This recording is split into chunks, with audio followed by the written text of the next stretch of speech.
C'est en lui que le oui a été prononcé. D'accord? A été dit. Et c'est encore en lui que nous disons Amen.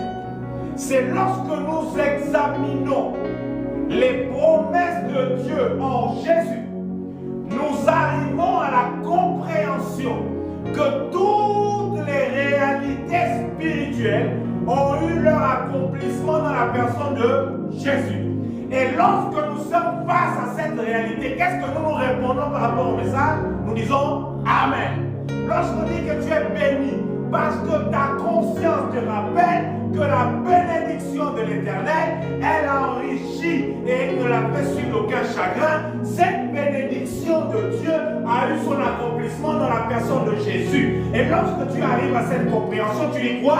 Amen. Lorsque tu comprends que Dieu nous a bénis de toutes sortes de bénédictions spirituelles en Christ Jésus et que tu vois ces bénédictions, tu comprends ce que Dieu a fait, ta réponse par rapport à ce message, c'est quoi? C'est Amen. Praise God. Par Dieu va te donner le mariage, Dieu va te donner les enfants. Vous savez, ce genre de message a affaibli beaucoup d'enfants de Dieu, a affaibli beaucoup de croyants. Ils ont attaché leur vie ou leur existence à des réalités physiques, à des biens matériels et ne connaissent pas qui est Jésus.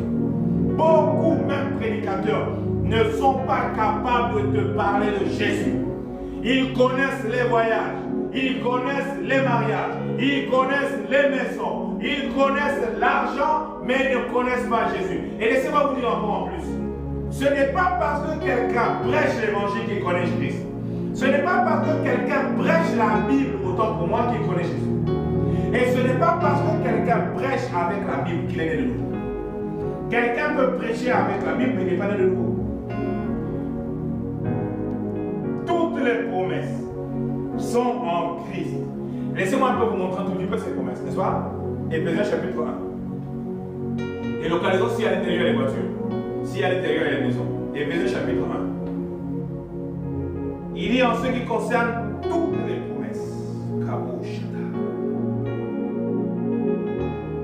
Éphésiens chapitre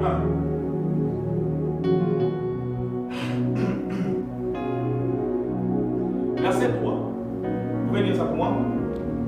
Béni soit Dieu, le Père de notre Seigneur Jésus-Christ, qui nous a bénis de toutes sortes de bénédictions spirituelles dans les lieux célestes en Christ. Amen. Attendons un instant. Les bénédictions